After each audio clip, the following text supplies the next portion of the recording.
Hello mga ka-idol, for today's video ipapakita ko sa inyo yung nabili ko na selfie stick at ayan na nga mga ka-idol, inilalabas na natin siya sa kahon. Kulay itim pala yung kulay na pinili natin para di maging dumihin, may kasama pala siya na cable charger. Sa tingin ko mukhang maganda naman yung nabili natin.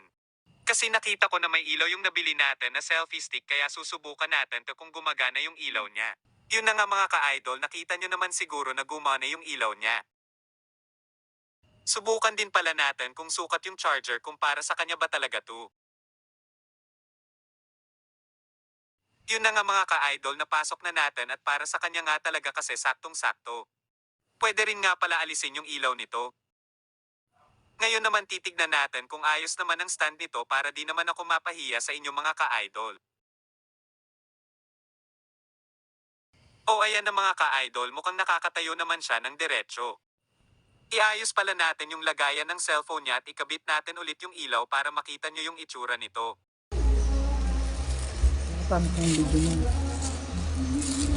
Ano, kalahati na lang kasi nung lumapit ako dyan. Malapit. Okay na, pantay na nga eh. Ang sakit ba? May ginawa sa ni Cody din. Hadeng. Alam mo yung cellphone ni ate. Kunin yung cellphone ni ate para example. Yan, meron din po yan. Ano yan? Remote.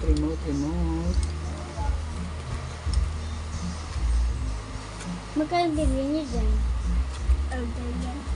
Yan, magkano bilhin? 100. For only 100 pesos, may selfie stick ka na. Yeah, boy. Pwede yung pindutin siya, may cellphone. Diba? Tapos pwede mo rin siyang gawing stand Oo. ng mataas. Hindi na kaya di. Ito na. Eh?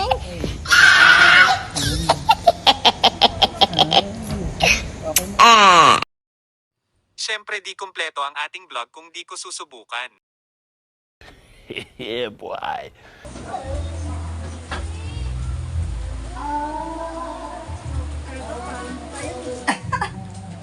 Ego ka na!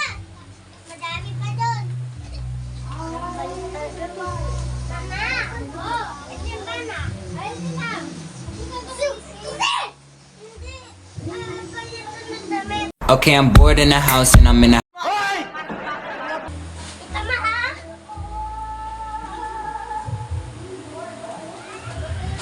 Nakapagpag sa'yo. Shout out sa inyo lahat, Team Tulungan.